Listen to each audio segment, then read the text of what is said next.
માનવતાનું ઉત્તમ ઉદાહરણ પૂરું પાડતા લાખાણી મામલતદાર એમ.ડી. ગોહિલ ગરીબ પરિવારના ઘરે પહોંચી તમામ વ્યવસ્થા ઊભી કરવાની કામગીરી હાથ ધરાઈ.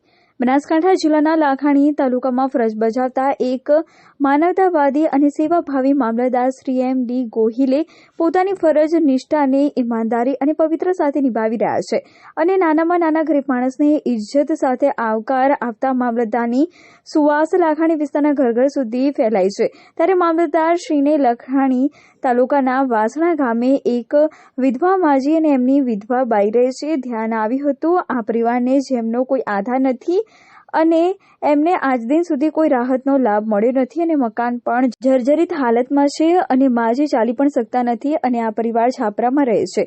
ત્યારે મામલતદાર શ્રી એમ.ડી. ગોહિલ સાહેબ શ્રીએ એક પણ ક્ષણનો વિલંબ કર્યા વિના રજાના દિવસે આ ઘરની રૂબરૂ મુલાકાત કરી અને એમની સાથે લાખાણી પુરવઠા વિભાગ નાયબ મામલતદાર શ્રી ડી.ડી. સુથાર પણ જોડાયા અને ઘરની તમામ સ્થિતિનું જાતે નિરીક્ષણ કર્યું. ત્યારે સાહેબશ્રીની આંખોમાં જળઝલિયા આવી ગયા કે ખરેખર પરિવારની આવી હાલત.